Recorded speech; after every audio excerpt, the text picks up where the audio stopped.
Africa in the late 19th century wasn't an empty space waiting for a protagonist. It was a continent of empires, kingdoms, and complex societies.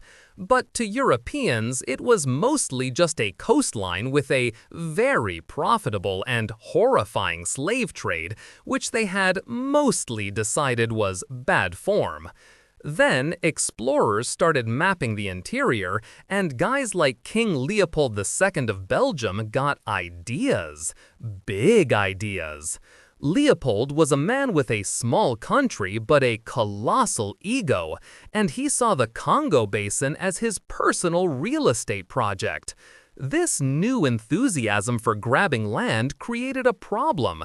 European powers might accidentally start shooting each other instead of the locals, and that would be terribly uncivilized. Enter Otto von Bismarck, the Chancellor of Germany. Bismarck famously said he wasn't a colonial man. Germany was new to the empire game, and he was more interested in keeping France and Britain from getting into a fistfight on his doorstep. Africa was just a venue for their latest squabble.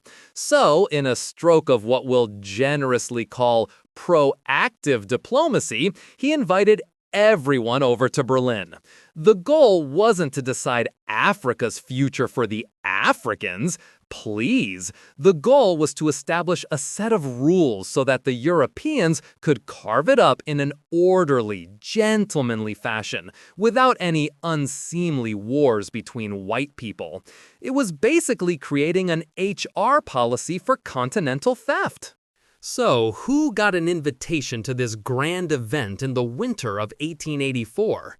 14 nations in total. You had the big players, Britain, France, Portugal, and Bismarck's Germany. Then you had the wannabes and has-beens, Spain, Italy, the Netherlands, Belgium, and the fading Ottoman Empire. Even the United States sent a delegate, who mostly just observed and then decided not to sign anything, which is the 19th century equivalent of leaving a group chat. Who wasn't invited? Anyone from Africa. Not a single king, queen, emir, or tribal leader. It makes perfect sense when you think about it. It's so much easier to decide someone's fate when you don't have to look them in the eye. The final document, the Berlin Act, was a masterpiece of self-serving legalese. It laid out two beautiful, simple rules for the land grab. First, you had to notify the other signatories when you claimed a new piece of coast. It was a cosmic dibs system. Second, and this is the crucial part, you had to prove effective occupation. You couldn't just plant a flag and sail away. You had to have boots on the ground, a treaty often signed by a local chief who had no idea what it said, or a small administrative building. This triggered a mad dash to build forts and sign fraudulent documents across the continent.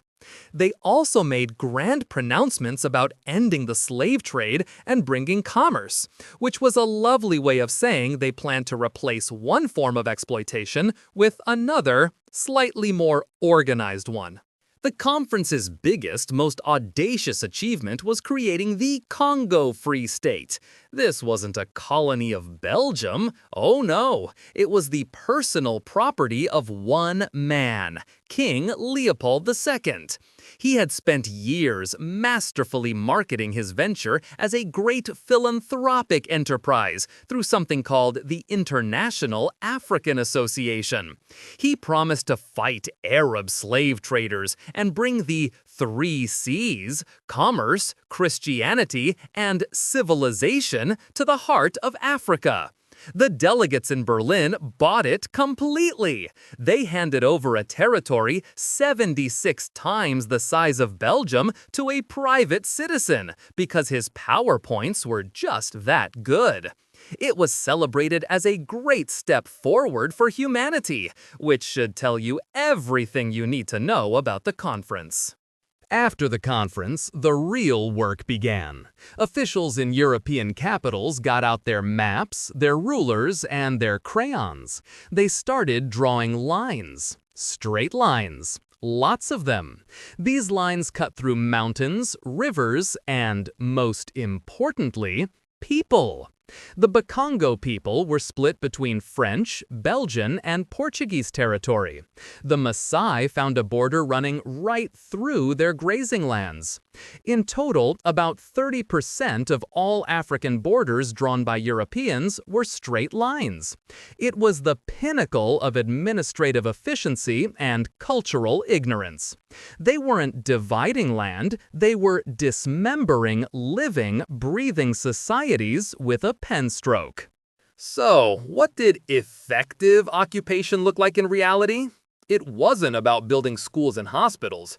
It was about building armies. The primary tool of colonial administration was the machine gun. In the Congo, Leopold's agents enforced rubber quotas with amputation. In German Southwest Africa, the Herero and Nama people who rebelled were subjected to the 20th century's first genocide. The French and British were hardly better, imposing forced labor and brutal pacification campaigns. The humanitarian mission to end slavery somehow morphed into a system of forced labor that was, in many ways, even more systematic and deadly. The entire project was funded by extracting ivory, rubber, diamonds, and gold as fast as humanly and inhumanly possible. The Berlin Conference didn't invent colonialism, but it streamlined it. It gave it a rule book and a thin veneer of international legitimacy. The borders drawn in Berlin, and in the years that followed, have become the borders of modern African nations. These artificial states lump together rival ethnic groups while splitting others, a recipe for instability that has fueled civil wars and conflicts for over a century.